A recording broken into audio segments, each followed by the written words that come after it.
Hi, my name is Carlos, and I'm going to be reviewing Dogmite Valhalla Screen, specifically the Phoenix Collection that was very recently kickstarted.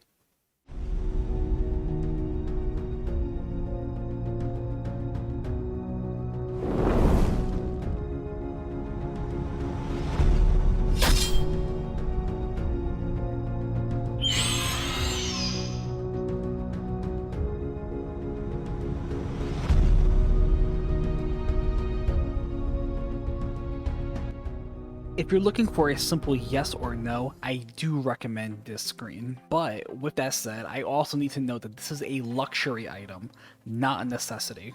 I spent very close to $600, so you can expect me to look at this with a very critical view. The Valhalla screen comes priced at $145, and that price point does increase for the different types of panels you select, the sculpting, the woods, the stains, and all the accessories you may want to add to it. The creative team is more than happy to work with anyone who may want something custom. That being said, the price point for that starts off at $445. Needless to say, the front of the screen will definitely turn heads, drop jaws. I'm your dungeon buddies. But now let's take a look at the back. These are the initiative trackers. They are made from a plexiglass and are dry erase.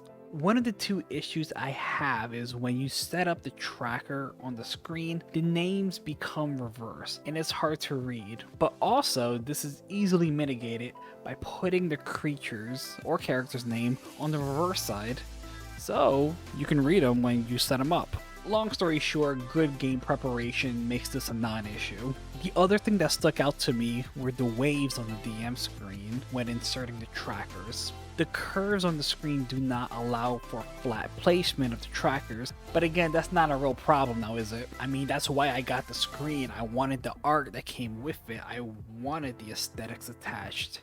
And on top of that, the other side of the screen is perfectly flat, so I can place any initiative trackers there. But all that being said, you need to keep that in mind when deciding, do you want the curves on your screen or have it flat all across? The dice tray and pen holder are just that, very good at what they do. The only real decision making there is figuring out where would you want to orient your accessories. Now I am very happy to introduce you one of the things that I found most appealing about the screen. This. When I first saw the magnetic ball bearings, my first thought was, oh okay, something else to clip additional notes with. I enjoy handing out pre-planned items to the group, and the magnetic ball bearing allows you to pull the items you want to hand out while just rolling on the magnet so it doesn't come loose. This keeps everything very nice and clean and organized. The dice tower was the main reason why I got this screen. Anything to save more space is a blessing. Rolling 2d20s can be done with complete ease, but when it comes to other dice, you might have some issues.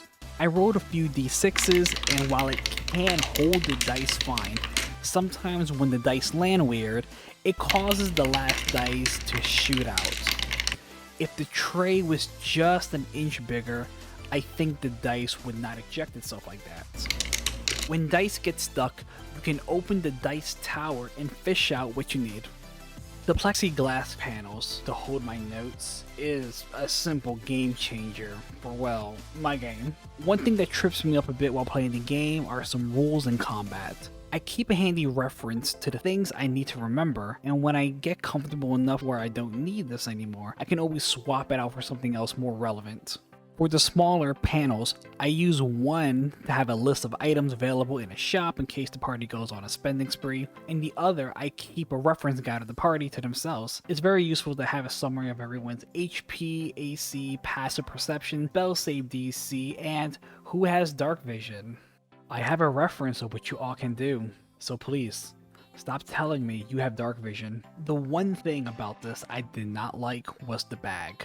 Now, I want to emphasize the fact there is nothing wrong with the bag. It holds all the items fine. I only have two particular gripes with the bag though. One, it does not come with pockets specifically for the accessories. And two, I simply like bigger bags. The Dogmite bag comes in one size, and that size is just a tad bit too small for me. But with that aside, it's a fine product. Now, I want to talk about their kick-ass guarantee. If you can't tell from this review, I'm actually very happy with everything except for the bag. Now, with that being said, it's no coincidence the bag needs to be mentioned one more time. Ignoring the size and the lack of specific pockets for the accessories, like the dice tower, the bag actually came to me scuffed without me using it. I reached out to Dogmite support and they were very fast to send me a shipping label to correct this problem. I kept the bag a little longer just to do this review, but it does let me know that quality and customer satisfaction is at the very top of the priority. So I hope you all found this review informative, but more importantly objective. If there was something that I did not mention that you wish to learn about this, leave a comment below and I'll do my best to answer it, or to reach out to the manufacturer themselves to get the most correct answer to prevent misinformation. Yeah, I forgot to mention, comments that I think that will help more people will be pinned just to have a little reference guide of a bunch of questions that other people might have. But until then, catch you all later.